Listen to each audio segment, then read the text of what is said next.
আজি আমি চিৰাং জিলা BPFৰ বাৰ্ষিক অধিৱেশন আমি আৰম্ভ কৰিছোঁ। এদিনীয়া কাৰ্যসূচী লৈ পেলাই ইয়াতে আমি আলোচনা কৰিম। আগন্তুক নিৰ্বাচনটো লৈ পেলাই আমাৰ দলীয় পলিচি কেনেকৈ হ'ব ইয়াতে আমি আলোচনা কৰিম। আৰু যোৱা BTC ইলেকশ্যনত কি হৈছিল সেইটো আমি ৰিভিউ কৰিম। আৰু পাৰ্টিখন ষ্ট্ৰেংথেন কৰিবৰ কাৰণে কেনেকৈ ষ্ট্ৰেটেজি ল'ব ডিটেইলত আমি কথা পাতিম। আগন্তুক নিৰ্বাচনৰ কাৰণে আমি টোটেল BTCত 12টা সমষ্টিত জিকোৱাৰ বাদেও বাহিৰত আৰু ক'ৰবাত জিকিব পাৰা আমাৰ যিটো প্ৰবেবিলিটি আছে সেইটো আমি এক্সপ্ল'ৰ কৰিম। তাৰপিছত anti-BJP যি আজি অসমত দল সংগঠন উঠি আহিছে সেই দল সংগঠনবোৰৰ লগত কেনেকৈ আমি টাই আপ কৰি পেলাই এলায়েন্স কৰি পেলাই আমি আগন্তুক নিৰ্বাচনটো উত্তীৰ্ণ হ'ব পাৰোঁ ইয়াৰ কাৰণে আমি ষ্ট্ৰেটেজিৰ কথা পাতিম। ফল বৰ নহয়, অসমত যিমান সৰু সৰু জাতি গোষ্ঠী আছে সিহঁতৰ ভাষা সংস্কৃতি গোটেই ধ্বংস গঢ়াৰ উদ্দেশ্য লৈয়ে BJPয়ে সোমাইছে। আজি অসমবাসীয়ে এইবোৰ কথা গোটেই গম পাই পেলাই পুনৰ BJPক নালাগে বা BJPক অসমৰ পৰা বিদায় দিয়াৰ যিটো ৰাজনৈতিক ব্যৱস্থা ইয়াৰ কাৰণে কাম কৰি আছে। BTC ইলেকশ্যনৰ সময়ত UPPLৰ নেতা ফেৰেংগা ৰঞ্জিত বসুমতাৰীয়ে এনকাৰেজ কৰি পেলাই নিজৰ UPPL ছাপৰ্টাৰ মানুহবিলাকক ফৰেষ্টত মাটি দখল কৰিবৰ কাৰণে তেখেতসকলে ইনষ্ট্ৰাকশ্যন দিছিল। আমি যিটো মানা কৰিছিলোঁ, কিন্তু ইলেকশ্যনৰ সময়ত তেখেতসকলে ভোট পাবৰ কাৰণে এই কামটো কৰিছিল। এতিয়া সঁচাকৈ তেখেতসকলৰ কথা লৈ পেলাই মাটি বিচাৰি বহুতে এই ফৰেষ্টত মাটি ধ্বংস কৰিবলৈ গৈছে। এতিয়া তেখেতসকলে চৰকাৰ গঠন কৰিল, চৰকাৰৰ মানুহ হৈ নিশ্চয় এনভাইৰনমেণ্টটো ৰক্ষণাবেক্ষণ দিব লাগিব, ফৰেষ্টটো ৰক্ষণাবেক্ষণ দিব লাগিব। তাতে নিশ্চয় ফৰেষ্ট ডিপাৰ্টমেণ্টে এভিকশ্যনৰ কাম কৰিছে। আৰু আমি আশা কৰোঁ যে চৰকাৰ যিয়ে নাহক, আমাৰ চৰকাৰ 15 বছৰ থকা সময়ত আমি ভালকৈ ফৰেষ্টটো ৰক্ষণাবেক্ষণ দি আহিছোঁ, জীৱ জন্তু ৰক্ষণাবেক্ষণ দি আহিছোঁ। এতিয়া UPPL বা BJPৰ চৰকাৰেও সেই কামটোই কৰে, সেইটোকে আমি কামনা কৰোঁ। কিন্তু আনফৰ্চুনেটলি ৰঞ্জিত বসুমতাৰীয়ে যে যিটো ঘটনা হ'ল তাতে BPFৰ ইনভলভমেণ্ট আছে বুলি তেখেতে মিছাতে কথা কৈছে। BPF কোনো ধৰণৰ তাত লিপ্ত নহয়, ইনভলভমেণ্টত নাই। আৰু আমি আশা কৰোঁ তেখেতসকলে ভালকৈ চাই পেলাই ফৰেষ্টটো এনক্ৰচমেণ্ট ফ্ৰী যেন কৰে, সেইটোকে আমি কামনা কৰোঁ। 7.2 BTR একৰ্ডৰ যিটো ক্লজ ইয়াত কৈছে যে চৰকাৰী মাটি, গ্ৰেজিং লেণ্ড, ৱাটাৰ বডি সেইবোৰক এনক্ৰচমেণ্টৰ পৰা ফ্ৰী কৰা হ'ব। মানে তাতে কোনোবা যদি বসবাস কৰি আছে, গাঁও আছে, ঘৰ আছে, তেতিয়াহ'লে এই ঘৰ সেই গাঁওবোৰক এভিকশ্যন কৰি পেলাই ফ্ৰী কৰিব বুলি কৈছে। গতিকে আমি BPF দল হিচাপে আমাৰ অপিনিয়ন সেইটোৱে যে যুগ ধৰি বহুত মানুহে চৰকাৰী মাটিত বসবাস কৰি আহিছে, ৱাটাৰ বডিৰ ওচৰত বসবাস কৰি আহিছে। আৰু চৰকাৰ হিচাপে আসাম চৰকাৰে বহু বছৰ ধৰি এই অঞ্চলত বড়োলেণ্ড অঞ্চলত ন্যায়াধি পাত্তা কৰি দিয়া নাই। BTC গঠন হোৱাৰ পিছত BPF দলে যেতিয়া শাসন কৰিছিল সেইটো সময়ত খাছ মাটি, গ্ৰাজিং লেণ্ড যিসকলে যুগ ধৰি বসবাস কৰি আছে তেখেতসকলক পাত্তা দিয়াৰ যিটো ব্যৱস্থা আমি কৰিছিলোঁ তাতে ভেহেমেণ্টলি অপ'জ কৰাৰ কাৰণে আমি দি আহিব পৰা নাই। আৰু সঁচাকৈ যিসকলে মানা কৰিছিল তেখেতসকলৰ যিটো ইণ্টেনশ্যন এতিয়া আমি দেখিবলৈ পাইছোঁ, গম পাইছোঁ যে এভিকশ্যন কৰাতে আছে।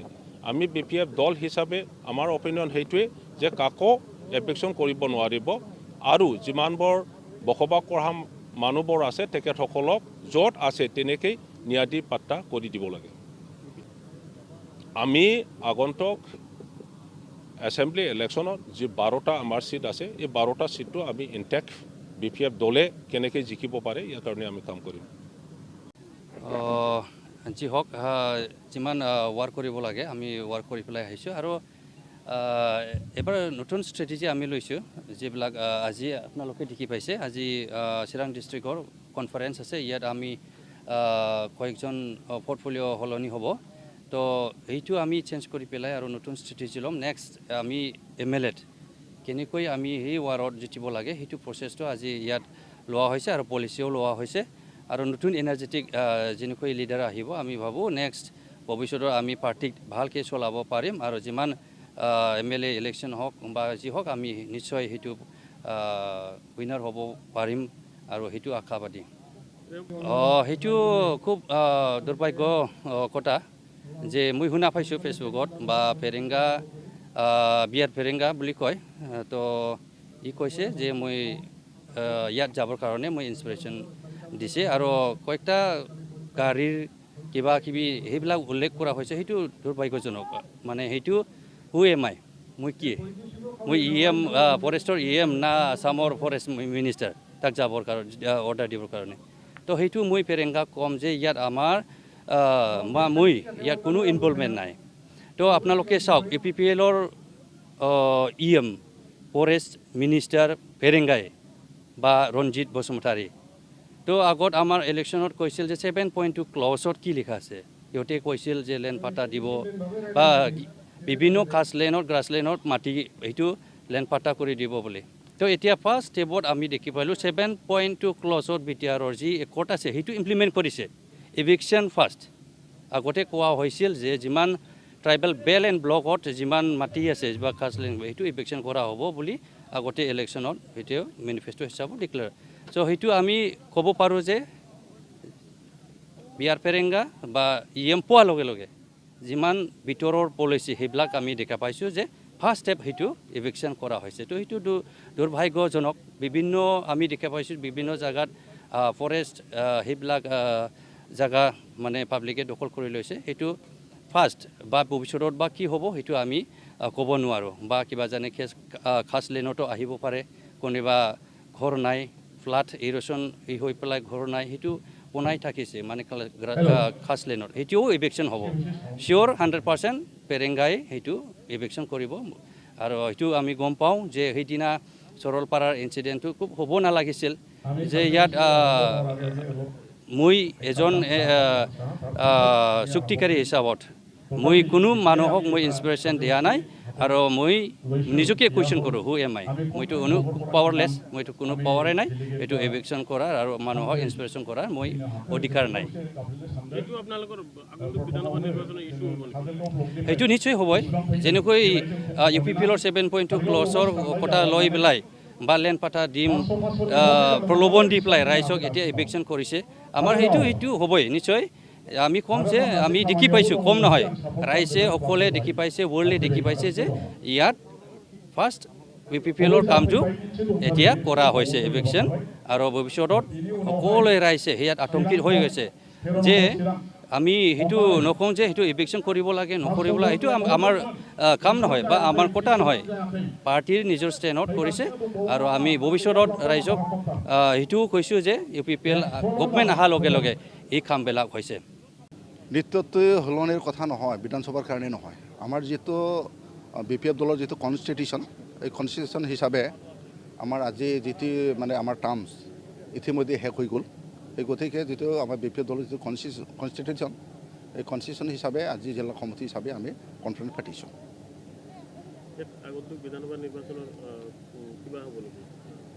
অহা যিটো বিধানসভা নিৰ্বাচন ইয়াৰ কাৰণে আলোচনা কৰা হ'ব। মানে BPF পাৰ্টি মানেতো ৰাইজৰ কাৰণে কাম কৰা আৰু আমাৰ যিখিনি কি কয় ইলেকশ্যন সেইটোতো পাৰ্টিচিপেট কৰিবই লাগে।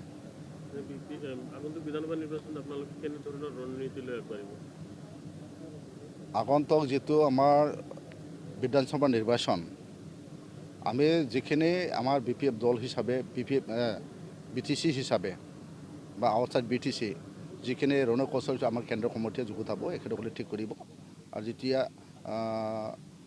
ৰণকৌশল ঠিক হ'ব তেতিয়া আমাক মানে ডিষ্ট্ৰিক্ট ৱাইজত আমাক দি দিব যিটো এডভাইচ দিব আমাক অৰ্ডাৰ দিব তেতিয়া আমি কাম কৰিম স্টার্ট সকলেই আরম্ভ করো ঠিক আছে সিলুট করক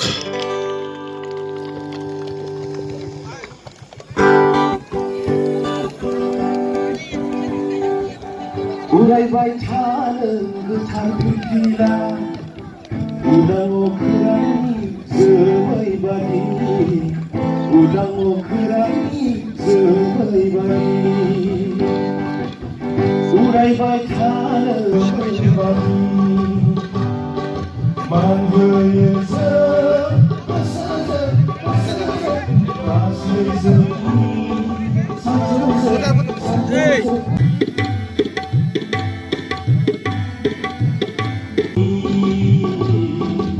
फोरखौ लाबोहोदोलै जिरायनांसिगौ मानो लायाखै होनबा दाबो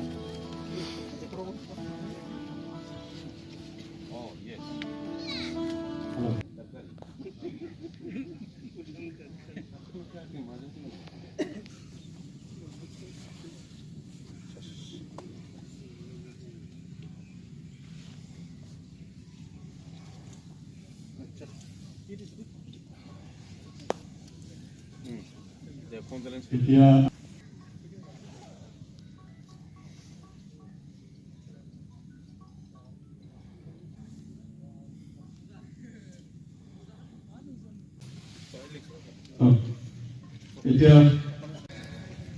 আৰু চিৰাং জিলা BPF দল গঠন কৰাৰ পিছত আমাৰ আজি চিৰাং ব্লক সমষ্টিৰ পৰা জিকিব পৰা সন্মানীয় আমাৰ চাওৰাইগ্ৰা বসুমতাৰী ডাঙৰ অন্যতম সেক্ৰেটাৰী নীৰেন্দ্ৰ অমেনৰ সকলো দলীয় কৰ্মকৰ্তাসকল ইউৰ BSCৰ সকলো দলীয় কৰ্মকৰ্তাসকল ইয়াত উপস্থিত আমাৰ ব্লক সমিতি চিৰাং জিলা 4টা ব্লক সমিতিৰ আমাৰ সকলো প্ৰেচিডেণ্ট সেক্ৰেটাৰী আৰু দলীয় কৰ্মকৰ্তাসকল ডেলিগেট সেশ্যন আৰম্ভ হ'বলৈ গৈ আছে তো মই সকলোকে অনুৰোধ কৰিছোঁ যে এইখন হ'ল আমাৰ চিৰাং জিলা BPF দলৰে এটা অধিৱেশন নিৰ্বাচনৰ সময়ত দায়িত্ব থকা সাধাৰণ সম্পাদক ৰজেন বসুমতাৰী ডাঙৰীয়া বঙাইগাঁও জিলা BPFৰ সন্মানীয় সভাপতি চৌধ বসুমতাৰী ডাঙৰীয়া যোৱা যে এইখন হ'ল আমাৰ চিৰাং জিলা BPF দলৰে এটা অধিৱেশন এনুৱেল কনফাৰেন্স এই গোটেই দলীয় কৰ্মকৰ্তা হওক আৰু আমাৰ ডেলিগেট ভাৱে নহয় BPF দলৰ যে কাম কৰিব লগা ইয়াত কৌশলগত বা ষ্ট্ৰেটেজি কথা পতা হ'ব আৰু আগন্তুক